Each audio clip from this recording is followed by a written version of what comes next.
Welcome to Indiana Sports Beat Radio, presented by Andy Moore Honda of Bloomington.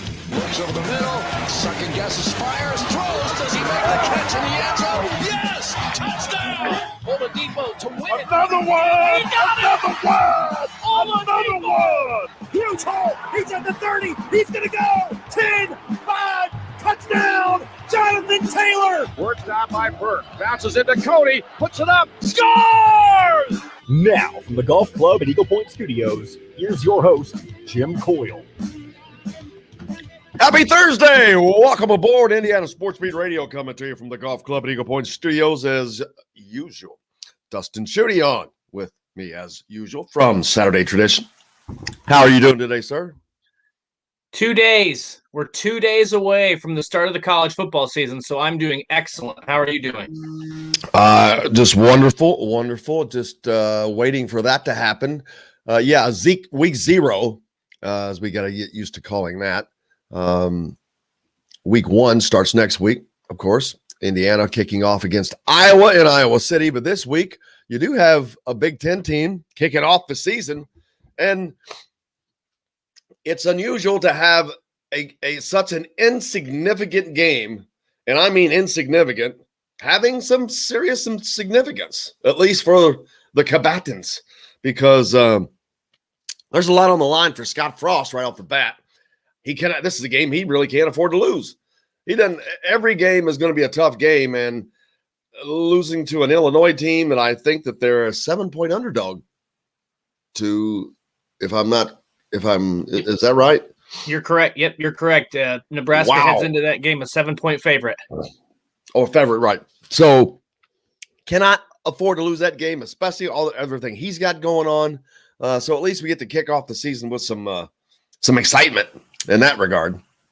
Yeah, I think there's there's never really implications in terms of a coach getting fired or losing their job in week 1 or week 0 in this case. But at the same time, I've said this all summer. I've said it, through fall camp. If Nebraska doesn't beat Illinois, when you look at the schedule, having to play Oklahoma, Michigan, Ohio State, Wisconsin, Iowa, Minnesota, it's hard to find 6 wins on that schedule if you can't beat Illinois. On the flip side of that, if you do beat Illinois, you're talking about probably starting 3-0 with wins over Illinois, Fordham, and then Buffalo. Then you head into that Oklahoma game at 3-0. And maybe if you play them well, you're probably not going to beat Oklahoma, but if at least you play them well, you might generate some momentum through the rest of the season. So there's a lot on the line for that game. And then obviously with Illinois, they're playing with house money, baby. This is Brett Bielema's first year. No expectations. They got more than 20 super seniors. I think a total of 45 or somewhere in that neighborhood. Seniors, whether they're actual seniors or super seniors on that team. So they got nothing to lose, and there's no film on them. So this is it really – I think it's going to be an exciting game for those things because there's a lot of pressure on Nebraska and absolutely none on Illinois. I agree 1,000%. I mean, yeah, it's a pass for Brett Bielema. All that pressure that's plus, we can't ignore the stuff that's going on behind the scenes at Nebraska. That cannot be just swept under the rug. That's got to be a serious situation. Right. And I think what's interesting about it is we talked about this last week and the situation at Tennessee that happened with Jeremy Pruitt. And, basically what happened there was you had things that kind of leaked internally regarding the recruiting situation. And they were, handing players money in McDonald's bags, and they were committing these recruiting violations.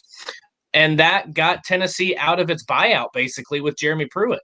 I don't remember the specifics if they had a mutual deal where they paid him less to just walk or what the whole situation was there. But then you have this allegation that comes out about the workouts off campus, and then the extra analysts and assistant coaches on the field. None of that is really individually a big deal. If Nebraska was 10-3 every season, nobody would probably care about any of it. But it's compounded by the fact that he went 4-8, 5-7, and then 3-5 a season ago. So it makes you wonder, did that leak internally? And if so, does Scott Frost then understand that, hey, I've got to get off to a hot start here or my job's in jeopardy, and they may have, quote unquote, cause to terminate me and I won't get my buyout. So there's a lot of interesting storylines kind of circulating this whole weekend. Yeah. Plus, you've got a new athletics director there. So right. Every time you have a new athletics director, especially if you have a problematic football situation, that's usually quick. But Chris asked, does Frost make it all the way through the season? Will he be fired before the season ends? I don't see a scenario where Nebraska would fire a coach in the middle of the season. I just don't think that they would do that unless something were to come out on that other off-field situation that was damning. That was a bad, really, really bad look. But other than that, I don't see them firing him during the season. I just don't see the point in that. I don't either. However, Nebraska isn't a school that's typically done that. Bo Pelini, they let him, run his final season. They let him play that out until the bowl game. Mike Riley coached out his final season. But at the same time, let's say Nebraska, let's just throw this scenario out there. Let's say Nebraska reaches a point in the season where they're 2-4, let's say, and they've got a tough final stretch. I don't think they'll be 2-4, but let's say that that's the scenario. At what point do you just say, you know what, we're probably not going to win it, any of these last 6 games, or there's no way we're going bowling. Let's get the ball rolling on this coaching situation and try to be the first to get the next big hire. I don't think it's impossible. I think it's unlikely, but certainly not impossible. I think it depends on where Nebraska is, how the team looks on the field. I mean, the problem with Nebraska has been their consistency. They might look really good one week, and then the next week they get blown out by 18 points by a team like Illinois. That's what happened last year. So if that's the case where they're just inconsistent and it looks like they just haven't made any progress from the past year or two, then I could see maybe Trev Albert's pulling the trigger and saying, you know what, it's time to make a change. I just don't think Nebraska is going to be that bad to where they have to make that decision. I think it's going to come down to the final few weeks of the season where Nebraska's fighting for bowl eligibility. We'll find out. We got a long way to get to that. Looking forward to it, though. The Reds stinking it up, man. Opportunity against Milwaukee again. They lose again. Daggone it. How many games they back now? They're 9.5 games back of Milwaukee. But fortunately, what happened? Someone mentioned, how about the Dodgers-Padres game? What was the score of that game last night? What happened in it? I started to watch it, but that's too late of a game. I didn't see. I don't watch much baseball. All I know is that the Braves have been hot lately, and the only reason I know that's because I live near Atlanta. 5-3. There must have been something. Was there a walk-off or something great in that deal? But or maybe a fight. Oops, see, I'm thinking walk-off. You're thinking fight, because you're probably closer. But the reason that keeps Cincinnati, even though but you got to watch out. Who else could jump? Is there anyone else that could jump in there? I haven't studied that, but I think it's the Padres mainly. But Padres have the toughest schedule in baseball for the rest of the season. Well, that helps the Reds. Looks like last night's game went into 16 innings. Oh, there you go. So it was daggone it. What time did that just get over? Holy cow. That must have got over by the time I woke up. And then on top of that, in the 15th inning, both teams scored 2 runs. 2 runs, yep. Holy smokes. Yeah, I was up late as it was. Thank God I wasn't watching that game. That would have kept me up all night. Yeah, no kidding. Holy cow. He went to bed at 2 a.m. So, I think. So he probably got to about the 8th inning if he got to bed at 2 a.m. Red's still up in game, it looks like. Yeah, that Padres, they've got the toughest schedule in baseball for the rest of the year, so that's going to help. It said it ended at 4 in the morning. The game ended at 4 in the morning. Oh, my God. Oh, yee whiz. Cardinals, nah. Cardinals are losing, man. They're not going to come back. Tate's hit a home run off of Chris Taylor's glove in the 15th. Wow. Off the glove. That would be rough in extra innings. Holy cow. That's fun, though. That's make baseball fun somehow. Yeah, it provides a little bit of excitement, that's for sure. But as we're getting close to the playoffs in every sport, man, it picks up playoff time. Every sport, the NBA especially. Yep. The NBA is the sport that has the most glaring jump in level of play during the playoffs. Right. Now, it's twofold. Part of it is you've got the best teams playing, but you're playing for your life. It just shows you the mental side of it. There is a mental side that drives you a little harder. And people ask, well, why can't they do that all the time? Well, it's just not humanly possible to do that all the time. That drain is such a drain that I don't think you could do that all the time. That's what makes the greats the great. They can do it more than other people can. But that mental drain, holy cow, man. It's every game, every minute. It's like golf.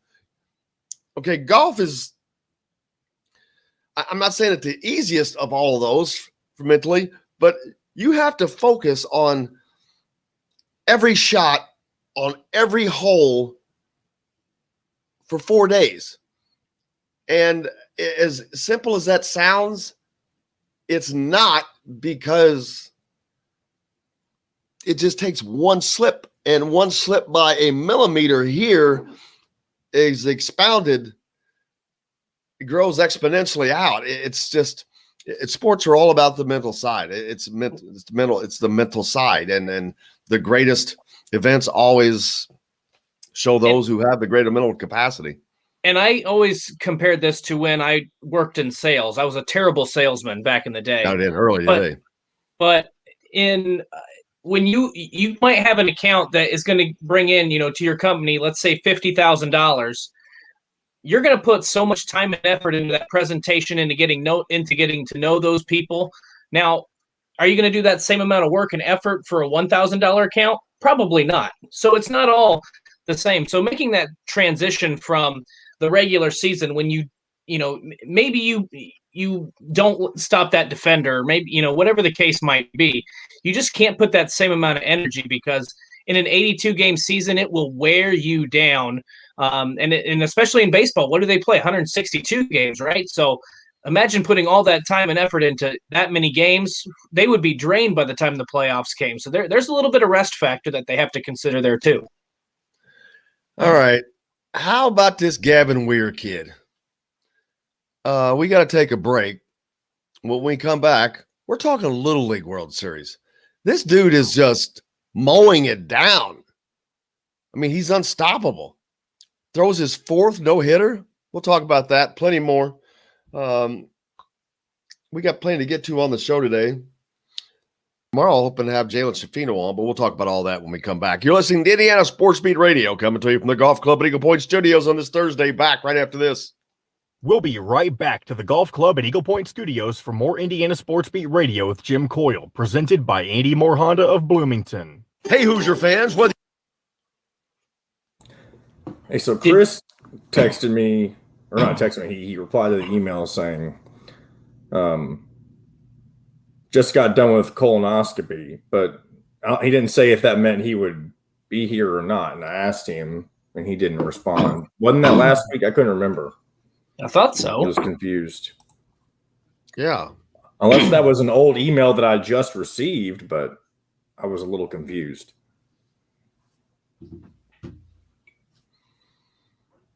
Maybe it very well could have been.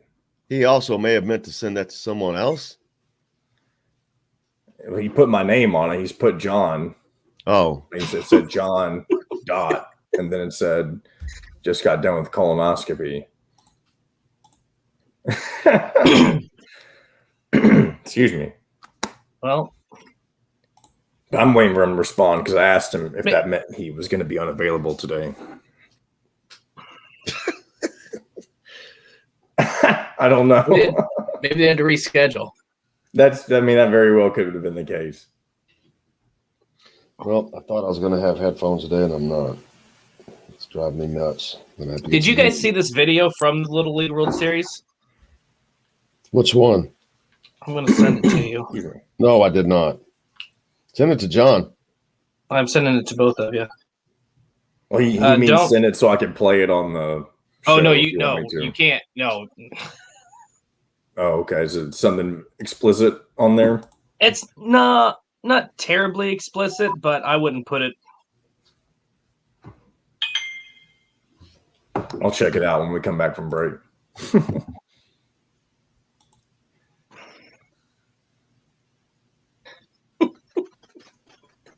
Tim, I don't know what this means, but I hope it's nothing bad.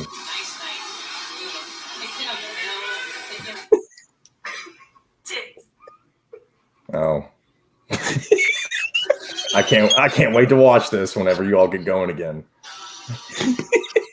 Actually, that's completely showable. It is? Well, Except she says for the audio.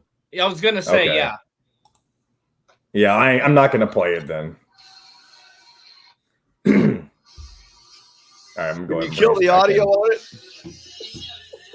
Probably not, but it's fine. Radio listeners wouldn't be able to participate in it anyway, so. Much more. Sam's Place in Broad Ripple has wings, tender steaks, and seafood. Sam's Ale House in Carmel and on 86th Street in Indy have a long list of craft beers and all of the right foods to go with. Plan a day on the links at Eagle Point in Bloomington, then stay for dinner at Sam's Clubhouse. Sam's Restaurants, professionals in the art of food and drink. This segment is brought to you by Andy Moore Honda of Bloomington. Now back to the Golf Club at Eagle Point Studios for more Indiana Sports Beat Radio with Jim Coyle, presented by Andy Moore Honda of Bloomington. Here's Jim Coyle. Oh, man. Boys are always boys, and they'll never stop being boys. I swear. Oh, man, I'm just laughing over the stupidest video I just saw from the Little League World Series. It's not stupid. It's just funny. And it shouldn't be because it is so typical, especially in today's society. You're lucky that was not way, way worse, man. That's nothing. Yeah. Dustin sent a video of, and if John gets it, he can actually put it up. But these kids in the outfield, I thought they looked like they were just hung. I'm like, man, they look like they're high, but they're like some 12-year-old kids out there just hanging in the on the grass the outfield berm around the Little League deal in the grass, and then one turns his phone to his buddy. And the TV camera's picking these guys up. And it's just a shot of a woman.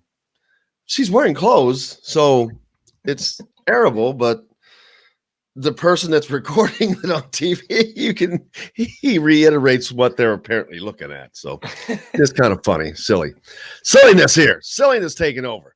Yeah, that's, if you want to find the video, I think it's Barstool Sports. Dave Portnoy put it under the title "Boys Will Be Boys" or "Boys Being Boys" or something.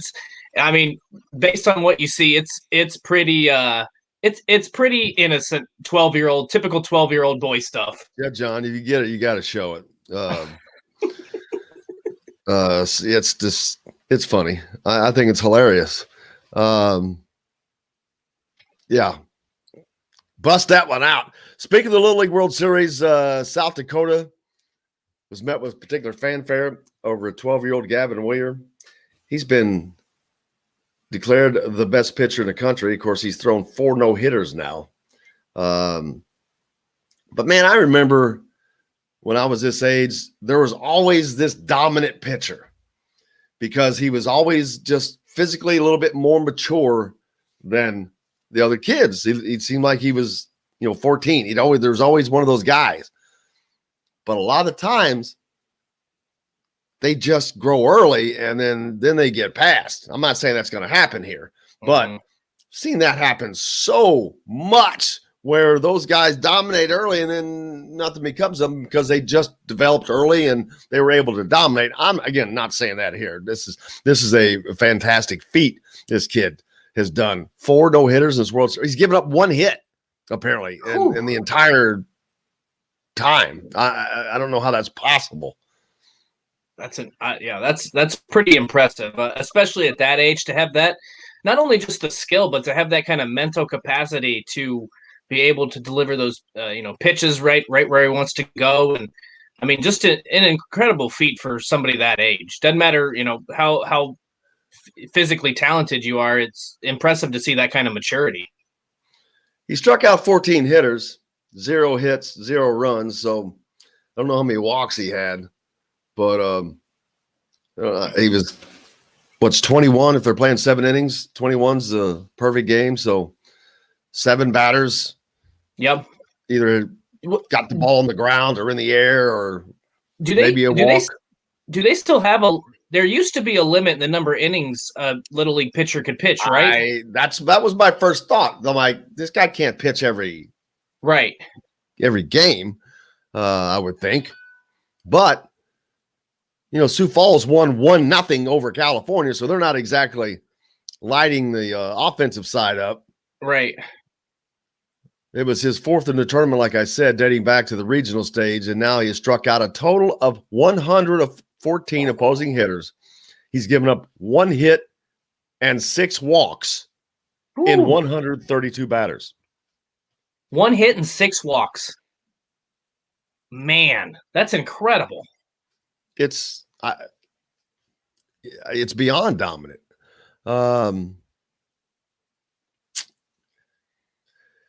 Let's see. They got a single.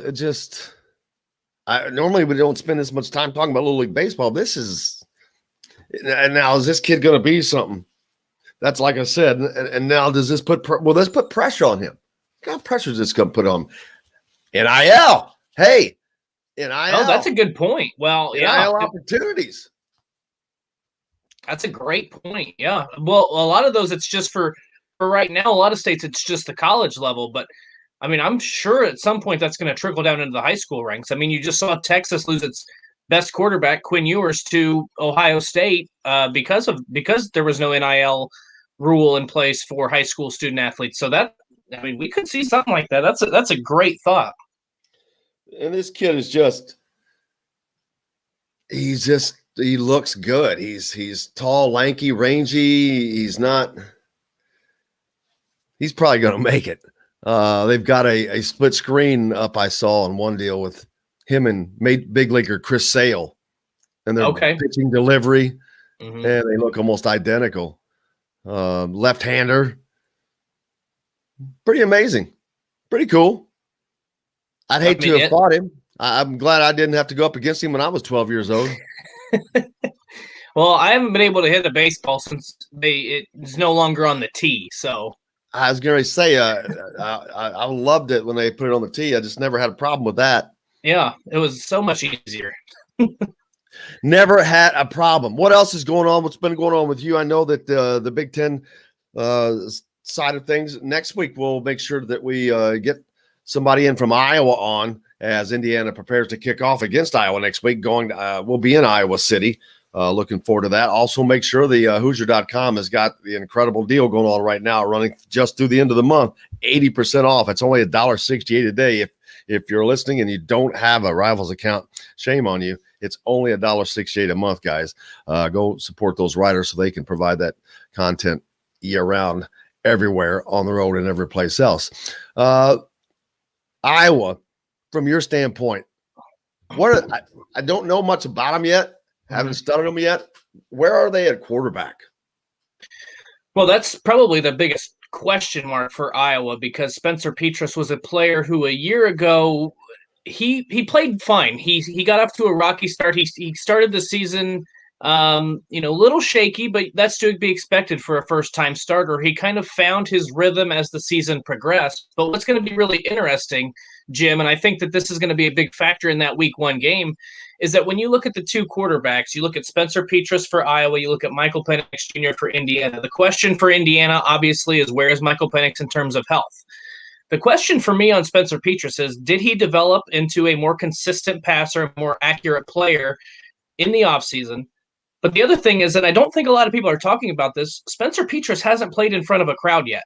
And so playing that week 1 game against a team like Indiana in front of a packed Kinnick Stadium, that's not going to be an easy thing for him to do. So that's where my biggest question is for him. I think in terms of being a serviceable quarterback, I think he's fine. I don't think he's anything. I don't think he's anything great. But can he get the job done? Sure. I'm just curious to know what happens when Indiana brings that kind of pressure on the defensive line, when they bring it at linebacker. Obviously, they have an incredible secondary. And so doing that in front of the pressure of playing in front of, I don't know what Kinnick holds, 80,000 maybe? Close to 80. In front of a packed stadium, first game with fans in 2 years. I mean, that's a lot of pressure for a quarterback, even though he was the starter last season. Doing it in front of fans is a whole different ballgame. And Michael Penix, even though he's had troubles with health and even though he didn't play in front of a crowd last season, he does have that experience. He was the starter in 2019 until he went down. So I think that's a big factor in that game. So to me, I think Spencer Petras is fine. I question how he'll handle that kind of pressure, especially early in the game.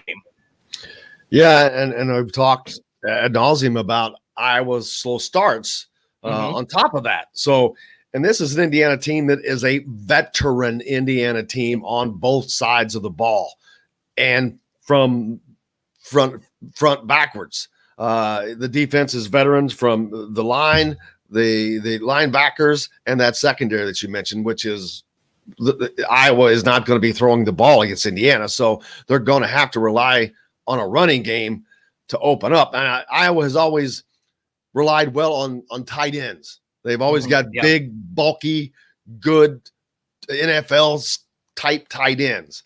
I would imagine that is something that they would really have to focus on in a game like this, where Indiana has one of the best secondaries in the country. So you've got this rookie quarterback. He is not going to be lighting it up against Indiana. So you're going to have to find some spots, some soft spots, and hope that your running game is doing something, or they have the potential to shut Iowa down.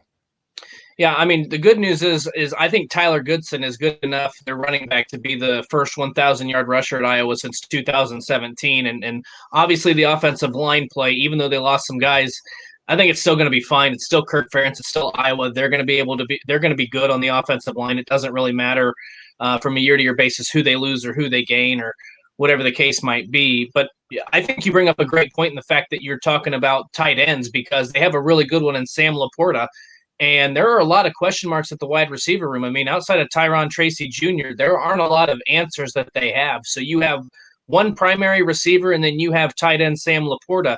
I think they will target him quite a bit. I think they're going to try to nickel and dime Indiana, and that's worked in the past if they can establish a ground game.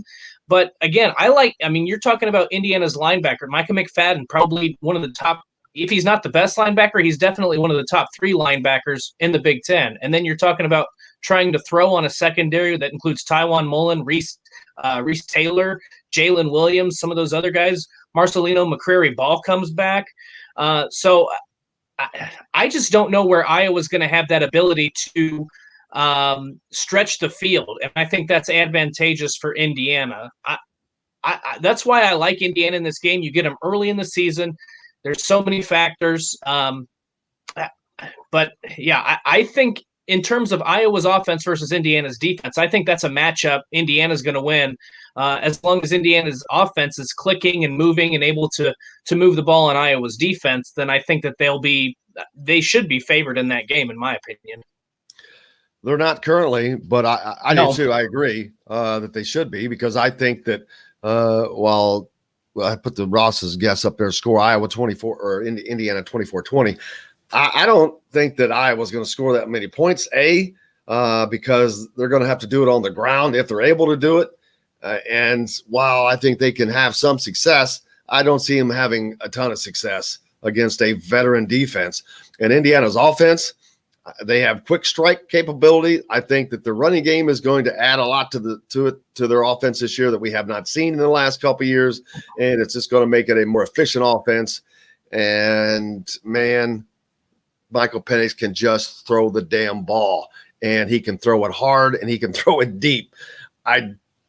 I can't imagine Iowa has that great of a secondary when you don't have that great of an offense to to balance off of. So I think it could be. I'm not predicting the Indiana goes in and scores 40 points on the road at Iowa, but depending on how this offense uncorks and how together they are at the start of the season, they could be a quick strike, big score offense, especially with the advent of a running game. Well, I think Iowa's secondary is pretty good. So what I would say, it's not that Michael Penix and the receiver group and Peyton Hendershot and Ty Freifogel can't pick up yardage that way, but what I would say is that's why it's important for Indiana to establish a running attack. Because if you can't, you're just trying to pick them apart, it's going to be a long day for Michael Penix Jr. I mean, I'm not saying they wouldn't win that way, but that their secondary is pretty good. Phil Parker's done an outstanding job coaching those guys, and they have a really good guy in Dane Belton back there too. So it's imperative that Indiana establish some sort of rushing attack in order to open things up, play action, to keep the defense guessing. Because if you have to throw 40, 45 times in that game, it's not going to work out well. Yes, Iowa is on grass. It's natural. They're all natural grass still, right? I honestly don't know. I can't even keep. I feel like Purdue and Northwestern are two of the only ones left. I think Iowa has field turf, but I'm not 100% sure on that. I'm surprised that everyone hasn't gone to it just for the maintenance, right? Especially at the collegiate level. But maybe it works in for how they want it to be, because it's definitely a different surface, a different playing surface. It is. Well, I've always wondered too, at a place like Purdue and Michigan State and some of these other schools where you have agriculture and turf management and that kind of stuff, I've always wondered if that's a factor into why they don't make that switch, because you get that type of hands-on experience for their students and instructors and things like that. I don't know if that's the answer. I could have just be overthinking it quite a bit there, but that's one thing that I've always thought about. I don't know if it's true or not, but all you guys that are on Facebook there today, got to get you switched over to YouTube Live or to listen to us on YouTube. Ross asked, not that it matters, but looking forward to seeing the first depth chart for IU football. Yeah, it'd be a little interesting. But yeah, it's not too deep. Those guys are going to be playing just a ton. Are there? I mean, this is from someone who covers the entire Big Ten, so I don't know every little detail. But I mean, to me, the question is who's going to be on the offensive and defensive lines. Outside of that, it seems pretty much set. I mean, is there something else to? I mean, I'm interested to see who's on the offensive and defensive lines. But other than that, I mean, I feel like we pretty much know. And those are kind of set, really. I mean, right. You know who the players are. And like I said, even if you're too deep on that, you're going to be playing a lot. Mm-hmm. There is a difference for the starter, but especially on the lines. I mean, the offensive lines are usually those guys are in on every play. I mean, Matt Bedford is going to be in. Cam and all those guys, they're going to be. That's who you want in there. But of course, certain plays, somebody gets hurt, rolls out. But the defensive line now, you'll sometimes have a little more rotation there, all down and distance, dictating that, changing the defensive call. So you'll have some changes there. But you're right. It's a rotation for the most part. I think to me the biggest the intrigue from the depth chart standpoint is to kind of maybe see where a lot of these transfers land. Where are they cracking the two deep? Are they going to be starters? Are they going to be a little bit further down the list? That to me, that's probably that. And again, like the offensive and defensive line, that's where I think it's the most interesting. Forrest pointing out that they do have field turf. Ed thinks that both teams will have the jitters. Yeah, yep. For about 5 minutes. That goes away fast, man. Trust me. That goes away fast. After that kickoff, and you either make that first hit, get that first hit, catch that first ball, whatever the case is, it goes away and things start to – the blinders really come in. But, yeah, I think that rust is a bigger thing to think about. What's first game back – especially a team like Indiana, that's a precision type team. their offense. It's a very precision type team, and I think of them more of a marching team. So it's going to be a contrast of styles. Yeah, I think so. That's what makes this such an intriguing matchup. But I think, I think the questions are pretty much the same on both sides. I mean, I think Indiana's defense is probably more set, but in terms of the offense, Iowa hasn't been great at running the football. Indiana hasn't been great at running the football recently. There's some questions about the health of Michael Penix. There's some questions about whether Spencer Petras can be that guy. Outside of their primary receivers, Indiana doesn't have a lot. Iowa doesn't have a lot. So I think when you look at the offenses, they're kind of pointing. It's like the Spider-Man meme. They're pointing at each other. And while Indiana has a little bit more experience and a little bit more talent, well, actually a lot more talent at quarterback, still some question marks. It's what makes it an intriguing matchup in that week one slot. We got to take another break, but we'll be back with plenty more. Brought to you, of course, by Andy Moore Honda of Bloomington. Make sure you can reserve your inbound car right now. So if you're worried about getting one, which has been a problem, I drive by some car lots, they don't have anything, but reserve your inbound Honda today. Give them a call, 812-203-2123, and get your Honda. Andy Moore Honda, bringing this to you. We're back with more from the Golf Club at Eagle Point Studios right after this. We'll be right back to the Golf Club at Eagle Point Studios for more Indiana Sports Beat Radio with Jim Coyle, presented by Andy Moore Honda of Bloomington. Whether you're looking...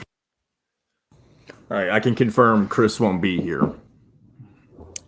Yeah, that's what I didn't think. I don't know. Was he just like out of it, loopy or something? Yeah, he said he's worried he might say something loopy while he's recovering. No, but I didn't expect him to be here. But I thought that was last week. Did he have it twice? I did too. Because remember, he had to be on early. Maybe like 9:20. Maybe the emails were mixed up or something. Maybe he forgot the date. Well, why would he have agreed to come on early? I don't know. Maybe who knows? I'm sure there's a miscommunication. That's a lot of stuff to think about, man. When you're getting ready to do that, you're probably not thinking straight. That's probably fair. Yeah.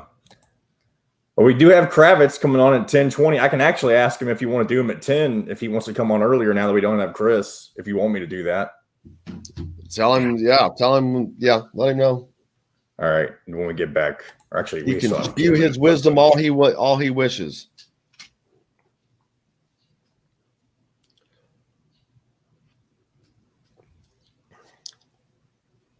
I guess what we can do, I know it's unplanned, but and just to the best of your ability, we can do a little quick IU opponent. Yeah. Just bring up the schedule. Like going through the schedule kind of thing? Yeah, generic. I mean, it's not like it's prepared to be in depth, but. Mm-hmm. Well, it's good practice for me. I've got to do Omaha. Omaha radio every week. Omaha. Yeah, baby. Omaha. I do that all the time. Omaha yesterday. Indiana plays Omaha in soccer. Oh, Nebraska, Omaha? Omaha. All I saw was Omaha on the schedule. Okay. And I was looking at the schedule and I just yelled out loud, Omaha! Omaha! I do that too. Omaha! Yep. Can't get enough of it. Where did that do we know where that originated from? Peyton Manning. I know, I meant before that. Why he does it? Why was he saying Omaha? Omaha.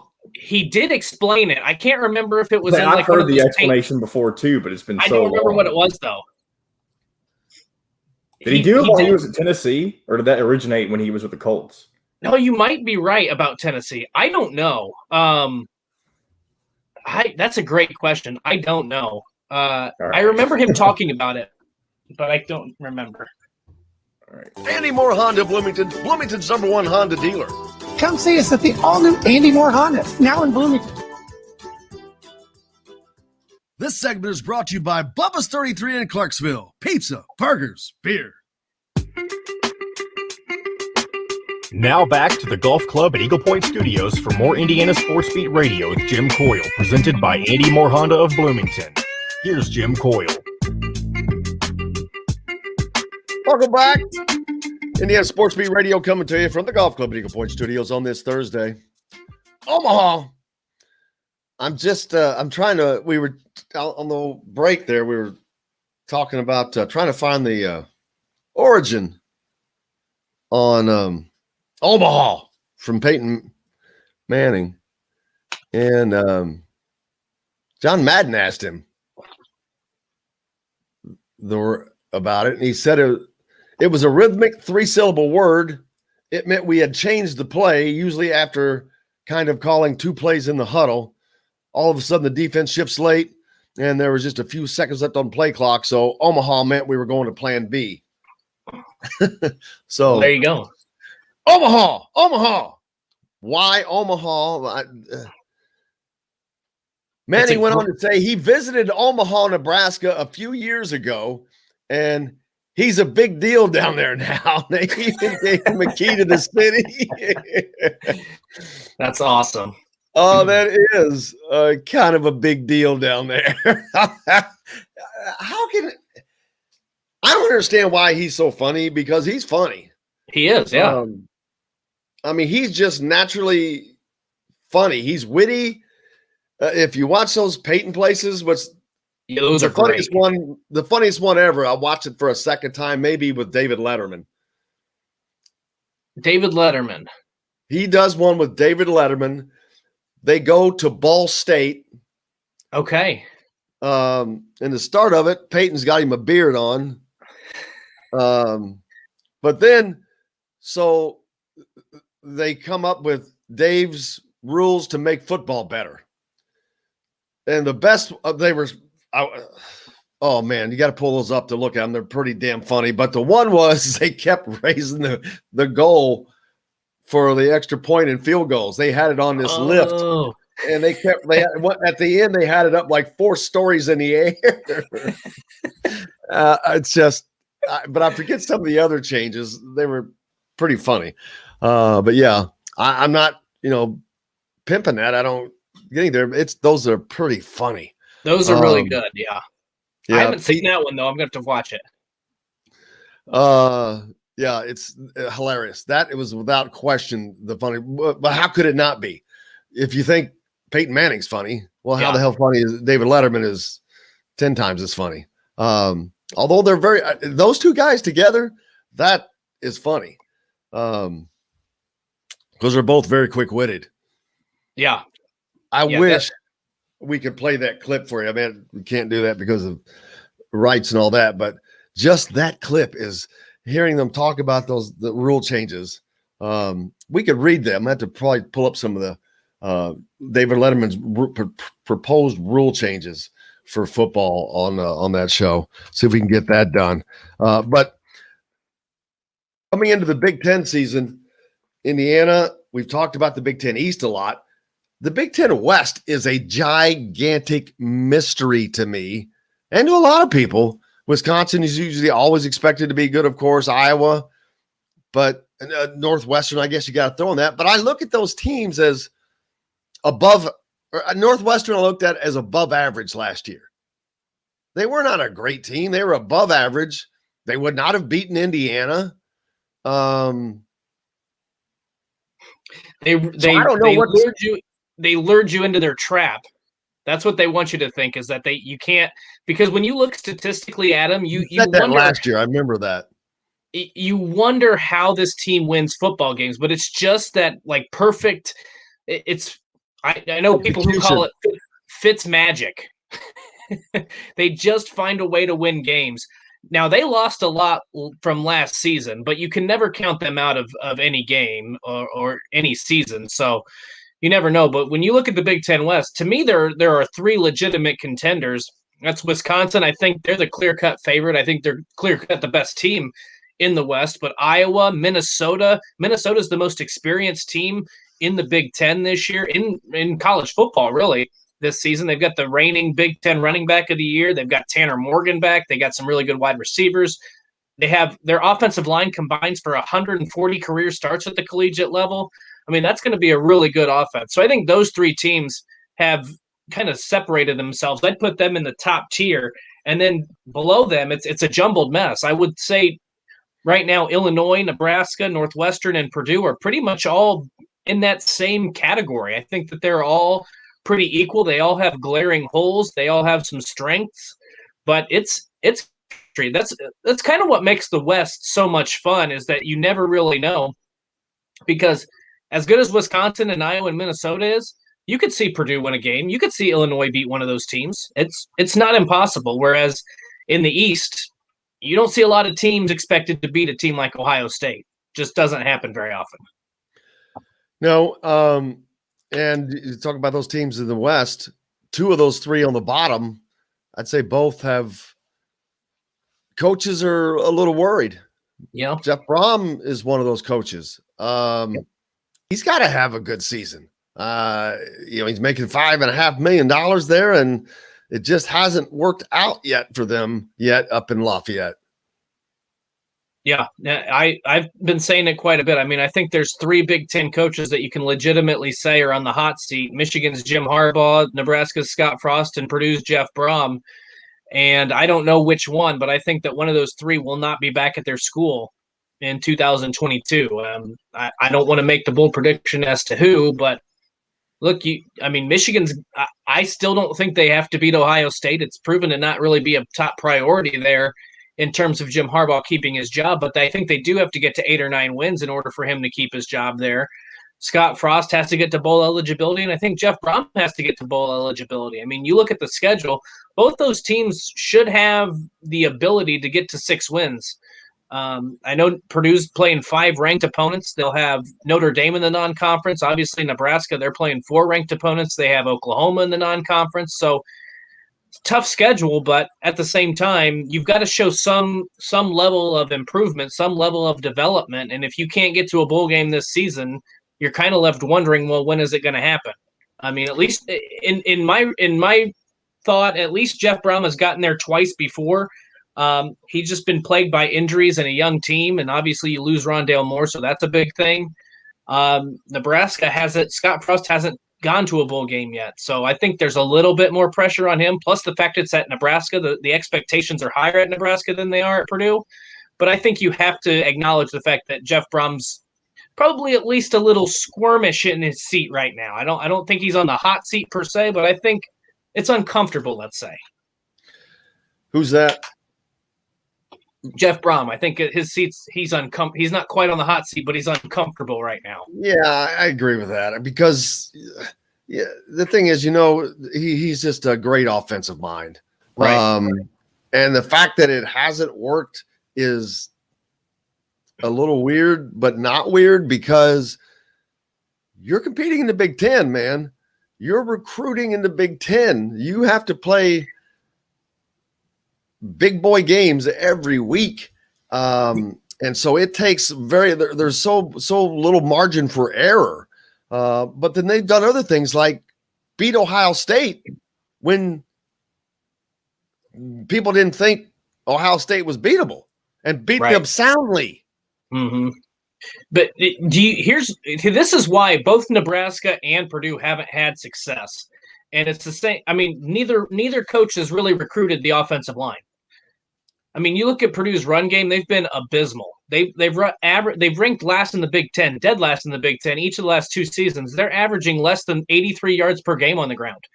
I mean, we talk about how bad Indiana's run game is. I think they're averaging at least 130 or so. I don't know what the number is. I'd have to re-look that up. But they're at least hitting triple digits. I mean, you have to have both Brom and Scott Frost thought that their offensive ingenuity, they would be able to come into the Big Ten, load up on speed and skill position players, and they would be able to win like they did at Western Kentucky and UCF. This is big boy football. This is why Tom Allen's in a better spot, because he understands you have to recruit the offensive and defensive lines. I think Jeff Brom and Scott Frost are figuring that out, have figured that out. Those guys are recruiting those positions a little bit deeper now. They understand they have to establish talent and depth. But that's one thing that Tom Allen, it's taken them a while to get to. But the fact that the reason Indiana has been 8-5 and then 6-2 last season, and they have are thought to be a top contender in the Big Ten East is because their offensive line it's not great. It's getting better. And they're continuing to recruit, add that depth because it's so important.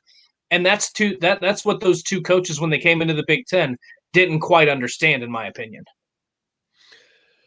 Yeah, I agree. And it's going to be divisions.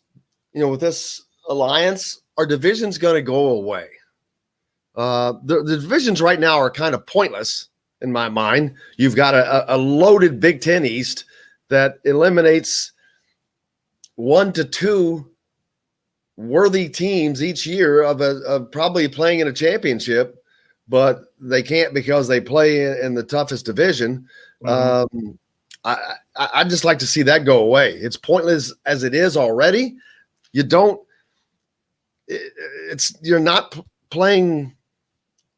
It just doesn't make sense how the Big Ten does it, because it doesn't matter who you lose to. Right. I don't understand why no conference does it the way it should be done. And that is you should go to the Big Ten championship based on your record against teams in your division. And then the tiebreakers should be head to head. And then your other tiebreaker can be what's your overall conference record, because it's not very fair. Let's say Wisconsin were to draw a down Michigan State, Maryland, and Rutgers. Meanwhile, Iowa draws Ohio State, Penn State, and Michigan State. Okay, well, obviously Wisconsin has Iowa might win every game except one in the Big Ten West, but they'll lose those 3 games. Wisconsin might have 3 losses against the West, but if they have a better overall conference record, maybe they go to the Big Ten championship game. So it doesn't make any sense to me. That's kind of an extreme example, but it doesn't make any sense to me how they operate this.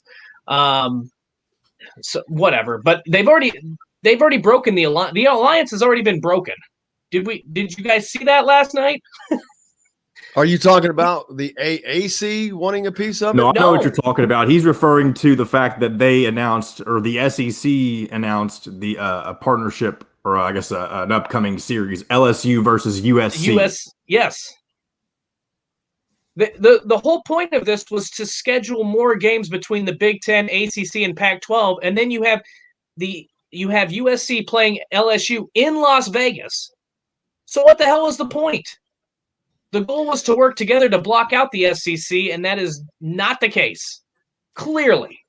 Is anyone surprised? No. When this announcement came out yesterday, I laughed. And I retweeted it. I'm like, well, I don't know what you're going to get out of this, because per usual, there's nothing. I understand that a lot of these guys are new, but it has is Swafford still at the ACC? No, Jim Phillips, he was at Northwestern. Right. The guy that the Big Ten let get away. Yes. The guy that the Big Ten should have hired as their commissioner. Well, based on what he was talking about the other day, I'm not so sure. I mean, they look like the Three Stooges during that press conference. Like, you could not have been. We sat here and moaned and complained about how vague Kevin Warren was last season about canceling the college football season and the reasons behind it. I have no idea what the point of the alliance is. No one does. That's exactly, and we got you no even had clarity. The commissioner of the AAC last night or yesterday saying, "I can't really comment on it because I don't know what they're doing." He goes, but he said, "I don't think they know what they're doing." Correct, and he's right. They don't know what they're doing. And how about the Big 12? This was the dumbest thing when they were asked about the Big 12, and those 3 commissioners said, "We need the Big 12 to be strong. And we fully support the Big 12. Well, then why the hell did you not include them on this alliance? It makes no sense. That's one I don't understand, because they need it the most. So clearly what this is to me is those 3 conferences are working together in what teams they're going to add from the Big 12. That's my thought. But they're just not going to say it publicly because George, I can't pronounce his name, Kliavkoff, or however you pronounce his name, the commissioner of the Pac-12, said that day, "We'll let you know on our thoughts on expansion and what potential teams we might be adding by the end of the week." So clearly there's been conversations about other teams from the Big 12 or the Mountain West or wherever joining the Pac-12.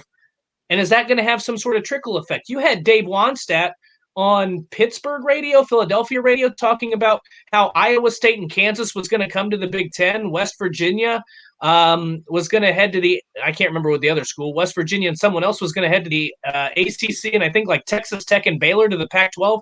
I'd have to look at what it was, but I mean, he said he was sitting in on these Fox meetings, and that was kind of what was whispered around. Now, I don't know if there's any validity to that, but there's just been no clarity. It doesn't make any sense to me. If that was true, Iowa State and Kansas add nothing to the Big Ten, so I don't know why you're even messing around with that. It's just so frustrating because we had the Three Stooges on our TV talk for an hour about nothing other than how great they are, patting each other on the back. It's like it would be just absorbing that conference as a courtesy, because the Big Ten offers a big lucrative payout to its current teams, and that would be watered down. So I'm not sure the current members want two members coming in that do not bring any television significance, any TV market, any added TV market, big market. They don't, as in essence, they don't bring anything. They're like Nebraska. So why would you add another program that doesn't bring anything? Yeah, that's what doesn't make sense to me. I don't know why you go for USC. I mean, you can't now apparently because there's the secret handshake. Look me in the eye and the trust thing and all that crap that was thrown out. I'm just going to go on a tirade and make a lot of I'm sure that Kravitz will love that'd be something great for him to talk about, but we got to take a break. Make sure, hey, if you're looking for a home up, especially up in the Indianapolis area, Cheryl Sizemore from Remax Realty, give her a call. The information you'll hear on the commercial, but looking forward, we're back with more after this on Indiana Sports Beat Radio. We'll be right back to the Golf Club at Eagle Point Studios for more Indiana Sports Beat Radio with Jim Coyle, presented by Andy Moore Honda of Bloomington. Hey, Hoosier fans. I asked Bob about 10. He hadn't responded yet, so he may just come on at 10:20.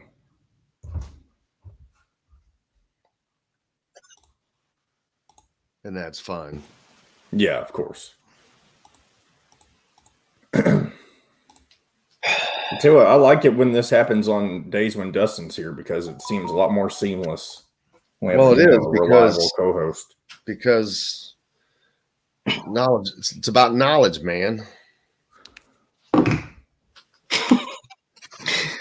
I've done enough radio over the last 3 years to also know to make stuff up. Keep it going. What do you mean make stuff up?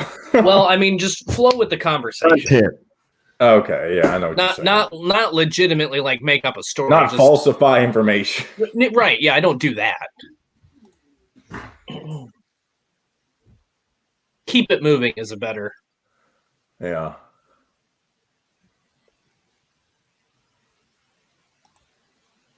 Who else do you appear on weekly right now? Well, starting now, the Nick Hanley show in Omaha. Omaha. I'm usually on one of the Columbus radio stations, but that's probably been 2 weeks since I've been on there.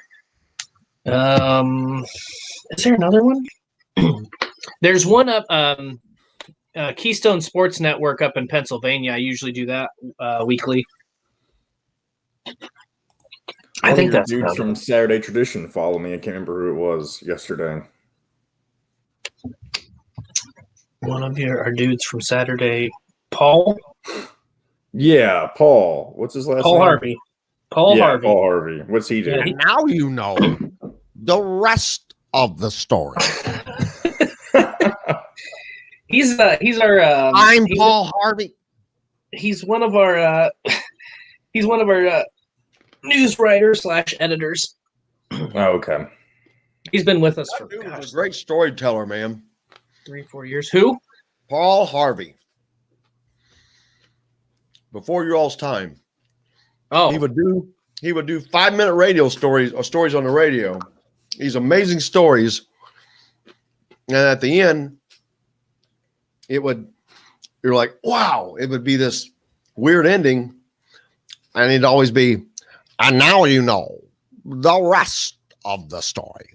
That was Paul Harvey? I'm Paul Harvey. All right, I did you're not coming know back that. in. On the links at Eagle Point in Bloomington, then stay for dinner at Sam's Clubhouse. Sam's Restaurants, professionals in the art of food and drink. This segment is brought to you by Remax Advanced Realty, Indie Home Pros team by Cheryl Sizemore. Now back to the Golf Club at Eagle Point Studios for more Indiana Sports Beat Radio with Jim Coyle, presented by Andy Moore Honda of Bloomington. Here's Jim Coyle. Welcome back. Indiana Sports Beat Radio on this Thursday. Just talking in the middle. Dustin has a coworker named Paul Harvey, and it just instantly, I'm old enough that he died in 2009, by the way. But Not the guy Paul that works at Harvey, our website.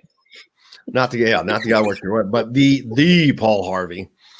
If was an old news guy, and I remember when I was a kid, he'd be in the car at whatever station, if he was happening on one of the stations that carried him. Oh. His classic, he'd tell these great short stories, and they'd always have this turn at the end. And he had this great ending. John, you've got to pull this up. Paul Harvey sound at the end, but and now we know the rat. He just had this. I can't do a Paul Harvey imitation, but it was just great. And now you know the rest of the story. I'm Paul Harvey, but it was just that solid ending every time, man. I'll never forget it. The rest of the story, man, with Paul Harvey. I'd always heard that saying, but I didn't know. I didn't know that that's who did it. I had no idea. So I learned something new today. Oh, there you go. I'm Paul Harvey. Good day. I mean, it's just, it was, it's the stuff that sticks in your mind, man. But that also harkens back to a different time when you didn't have 10,000 options. You didn't have the ability to listen to things when you wanted to. The majority of our listeners and viewers don't listen live.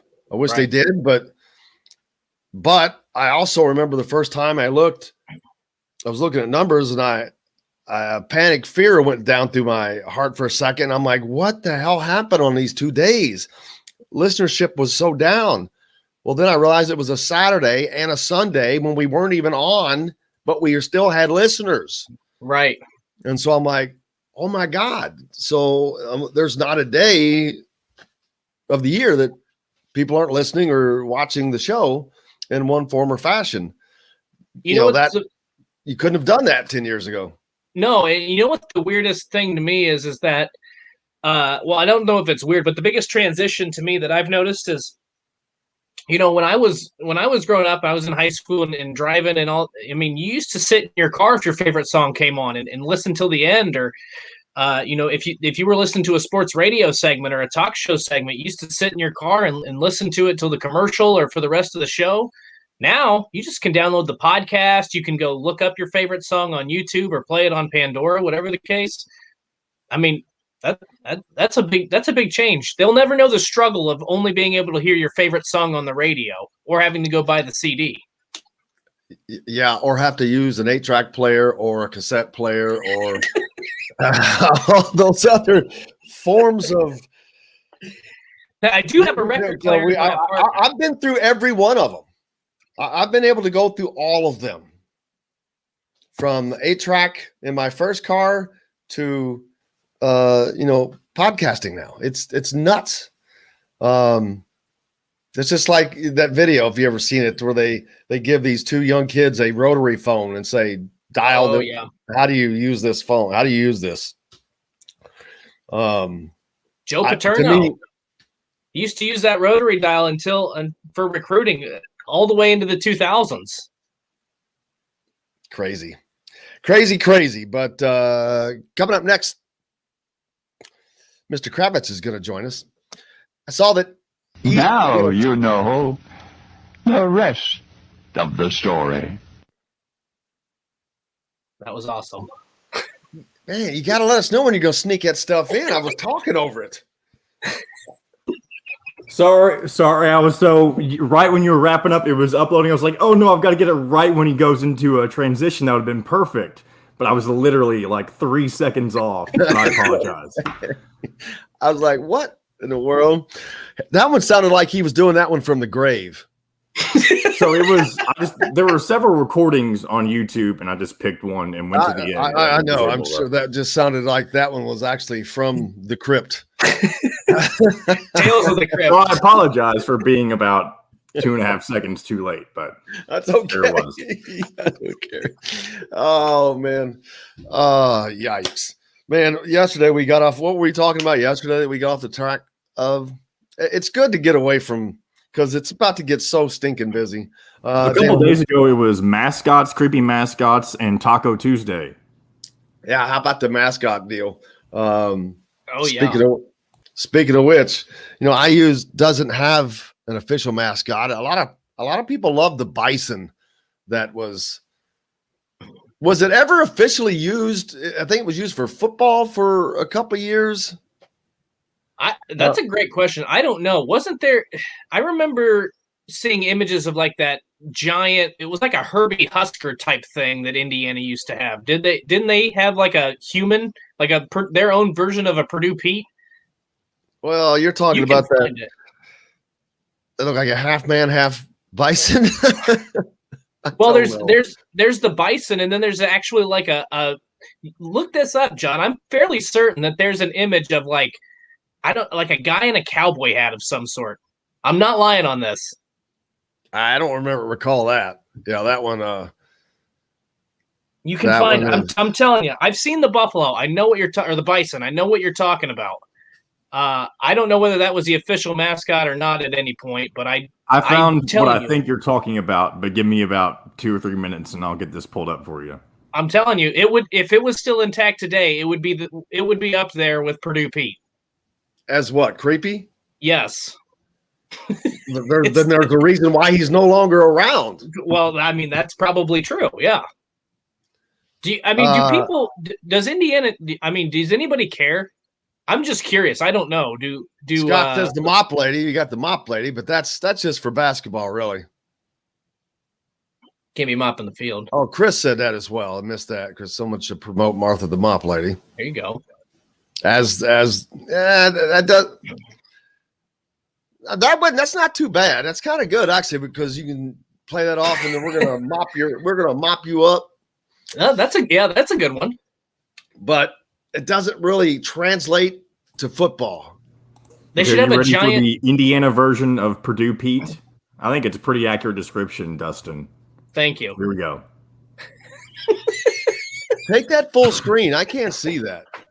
I can. This is just the way it downloads because of the way that it was there, I guess. Are you kidding me? This was Indiana's old mascot. When is that from? I don't know, but I mean, it's old enough to have a gray and white photo. That's for sure. Well, they were called black and white back in the day, John, but gray works.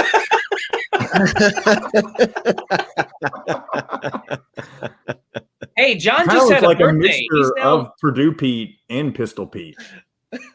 Man, that dude is, I gotta say, boy, he will not be. How did you know that? I've never seen that. I have never even seen that thing. And I know that if you're listening only and if you're on radio, you can't see this dude, but it looks like something that was stolen from Nebraska to begin with. It does. That they just took the N off and put an eye on it, and they took the N off the shirt and put an eye on it. Although he does have candy stripe shirt sleeves.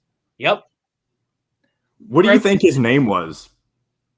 Oh, we're gonna someone's got to have to find this out. Hank the Hoosier, maybe. Hank the Hoosier. I could see that. He definitely looks like a Hank. It had to be something really stupid. Well, that's not a stupid name, but no, but I mean, who would win the fight? That guy is Hank the Hoosier or Purdue Pete right here. Well, you can't say Hank the Hoosier. First of all, you can't say that. That's not. We don't know that was his name. Well, we can pretend it. Okay, I get. No, don't pretend it because Hoosier Pride. There you go. That was his name. That was his name. That's a dumb name. But wow, all right, Pete. How long was he in existence? That cannot have lasted a year, man. And when that looked like that was in like the 70s. Well, you remember that used to be the point of those mascots, was to be as angry as humanly possible. Like, just that guy has been through every bad day. Back in the day, I thought they were just being goofy, and then it turned into that when they started being silly and getting their own personalities and whatnot. But like many people, Ross says, bring back the bison. I think a lot of people share that sentiment, man. A lot of people love the bison. Tony says it was 1979. Wow. Pete says it was 1979. I nailed it, baby. I was thinking that too for Lee Corso. It's just but that thing was, boy, I don't know what that was. Was that just it reminds me of the dude that Nebraska has. And how about those Nebraska uniforms they got? Those were ugly. I just saw that they're going to wear for the Oklahoma game. When did those come out? I must have missed that. I didn't see them. They look like bib over. There you go. They're not actually wearing that, They're not? No. For the Oklahoma game? That was a complete joke by some random website. They did the same thing for Texas A&M too. Wow, that sure made the rounds. It did, yeah, because people thought it was real, but it's not. I got to take it in on that. They are revealing special uniforms for I think the September 11th game, but it's not that. You're not sure if it was just for football. I would say, yeah. He was just 1 year. Yeah. That won't be going. But the bison has traction. Well, it would probably be the most popular, and plus it's all around Bloomington, so you might as well bring it back or have some sort of reincarnation. No to the bison mascot. Here's the first no I've seen, Matt.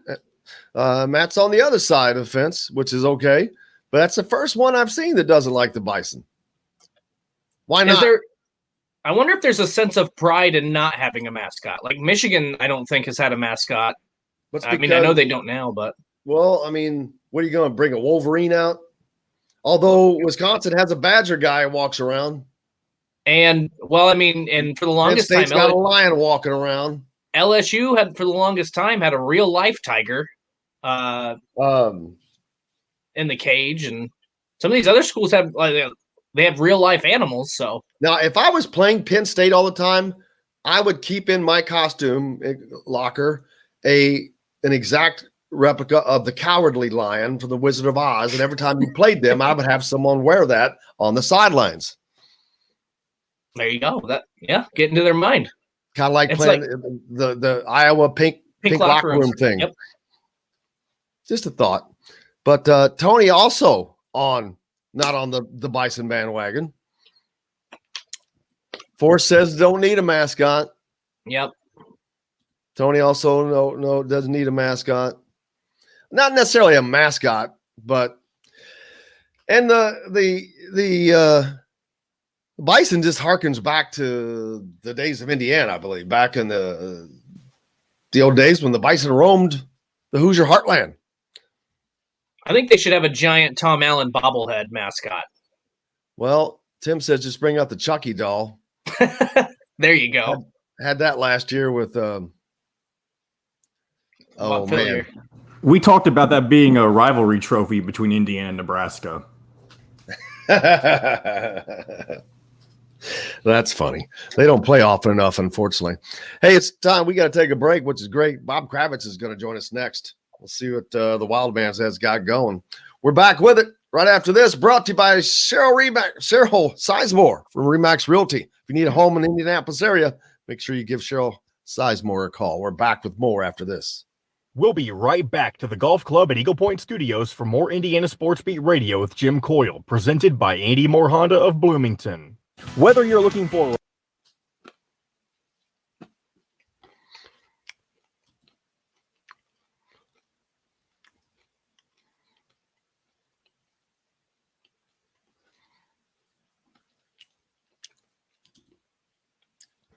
You were cracking Jennifer up today. I think she's it's saying funny I'm when cracking people up. laugh because of some laughs. You can hear them like a little wheezing noise. I think that's pretty funny too. You can hear what? Like a wheezing type laugh, if that makes sense. From what, him? Yeah, or from anyone. I think it's really funny. You're saying someone is wheezing? I think that's what the term is, right, Dustin? Sure. I used to have asthma, so. So did I. Awesome. Wonder if I laugh like that. You might. I don't know. But you don't know who was wheezing? No, Dustin was definitely wheezing. Probably me. Dustin. Oh, he was trying to hold it back. Yeah. Well, so was I. I think it was me too. I think because I was black-eared laughing. Yeah. Well, that gray and white used to be called black and white. Cracked me up. Yeah, gray and white. I've never. They should use this. You know, they have those videos where like if you click on something and it pops up and makes a loud noise. They should use this for that. I think that would be very effective. Yeah, that would scare the shit out of you. Like, whoa, what the hell is that, man? It really would. There you go. Speaking of it. Hey, Bob, are you familiar with this? Oh, that's worse than Purdue Pete. It's horrible. The Wichita State guy. It's horrible. These guys didn't believe me that was actually the mascot. I'm like, yeah, well, he wasn't the mascot long. Was it Harry Hoosier or something? Someone said Hoosier Pride. I don't know. He had to have a name. What's going on with you, brother? Nothing, man. I worked my tail off yesterday. I talked with Philip Rivers for about 45 minutes down here in Fairhope, Alabama. And then took myself out to a nice seafood dinner, table for one. And I'm going to hang out with his team all day today and write a big story on Monday. Looks like there's golf in the offing. No. Oh, I got no time. No. This story is due Sunday at 3:00. So I'm going to spend the whole day transcribing and then here we go. We got 5 seconds. More Honda, now in Bloomington. This segment is brought to you by Sam's Family of Restaurants. Fresh, local, family. Now back to the Golf Club at Eagle Point Studios for more Indiana Sports Beat Radio with Jim Coyle, presented by Andy Moore Honda of Bloomington. Here's Jim Coyle. Welcome back to the Golf Club at Eagle Point Studios on this Thursday. The great Bob Kravitz joins us from the Athletic live on the road down in Alabama. How are things going, Bob? Sweet home Alabama. It's going great, man. Working on a story I'm really excited about. And what is that about? I'm doing a piece on Philip Rivers' first game as a high school coach. That game is tonight, and we're going to basically embed ourselves with the team as best we can and just tell the story of Philip Rivers' new life in football. And I talked with him for about 45 minutes yesterday, talked to some of his assistant coaches, including his brother, going to talk to his dad tonight. Talked to his junior quarterback, who is lucky enough to be coached by a 17-year NFL veteran. So that will appear in the Athletic on Monday. So look out for that. What kind of school is it? Where is it? A private school? Is it a big? Yes. Okay. Have they had Yes, it's success already in football? Is this like in Louisville, you got Trinity and St. Xavier, they're private schools that are big down there.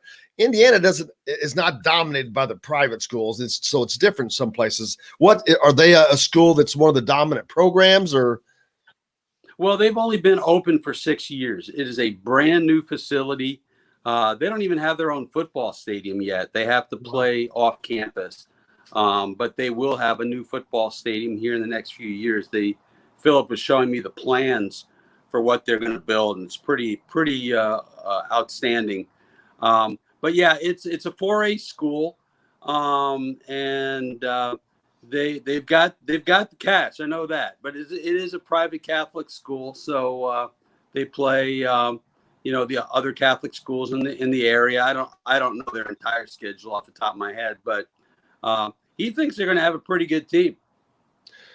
And not surprisingly, yesterday we had Ray Miller on from Montverde Academy in Florida, where Jalen Hood-Schifino comes from. And I was just talking about those types of places are just structured different for the student athletes. And they come out of there with a different type of mindset than I went to public school, and I think I turned out okay. But those kids, exactly okay.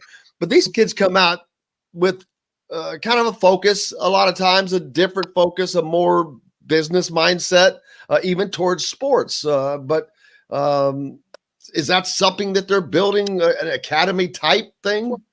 Yeah, it's faith-based, obviously, and that was very, very important to Philip, who is a very religious person.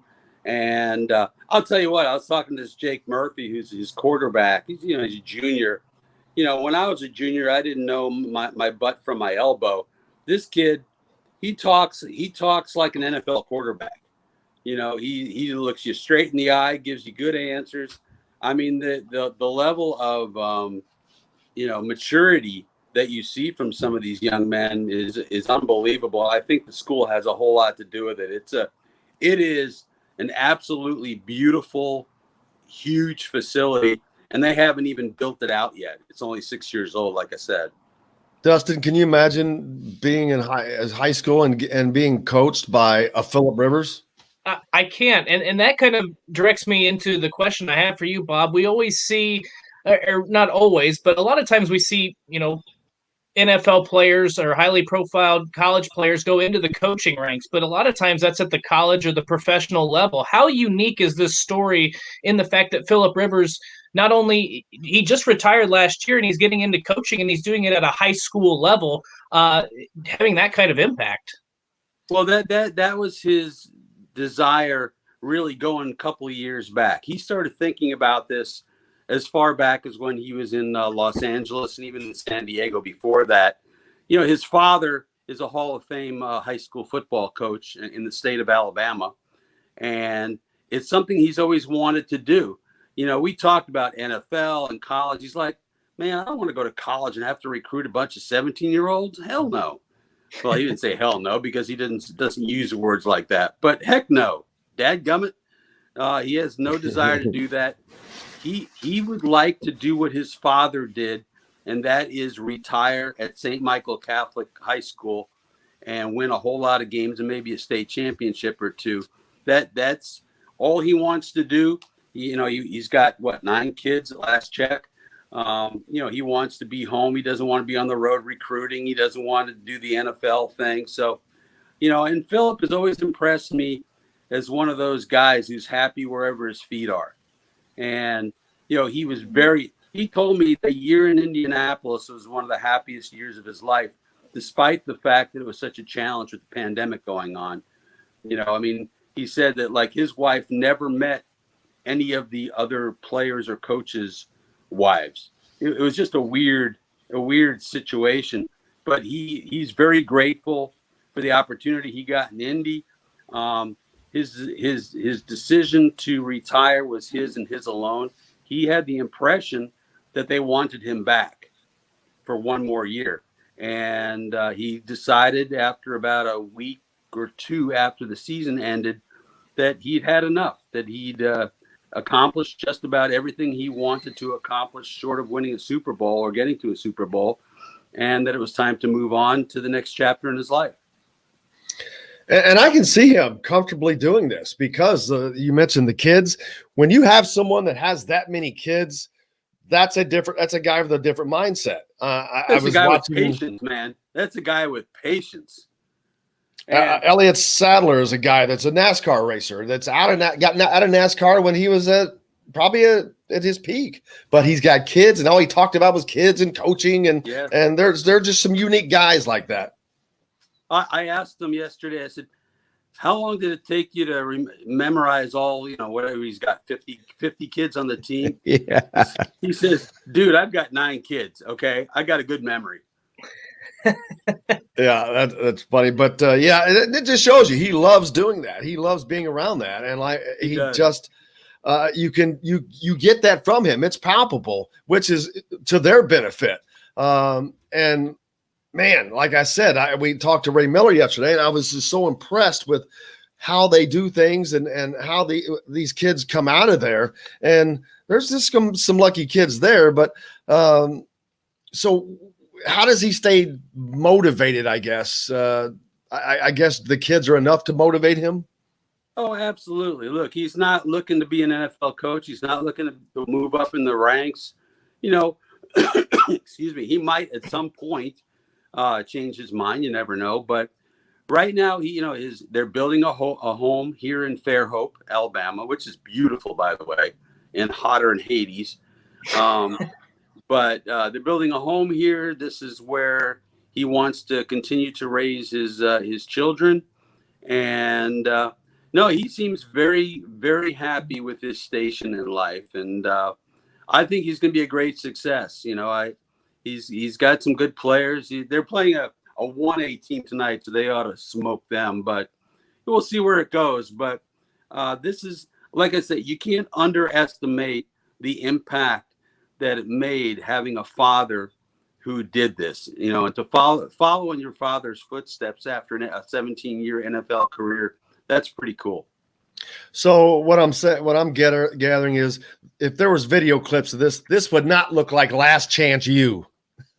No, not Last Chance U. It's it costs a pretty penny to go to St. Michael Catholic, as is true of any private school. So he's getting some kids who come from some means, but look, he's working them. He was telling me that he said, if you looked at this team in March, you would have thought there's no way they could even run a drill, much less win a football game. And now, here we are, August, whatever it is, 20-something, and he feels like he's got a team that can do something. And I'm sure what you mentioned, what he's trying to build there, and some of the future plans, and that it's still a young program. It's only in 6 years now. I get my question is we've seen some of these academies built at certain places. IMG Academy, probably the most significant. Is he trying to build some sort of powerhouse program on that level, or is he just trying to be competitive at a state level, or does he not even really think about something like that?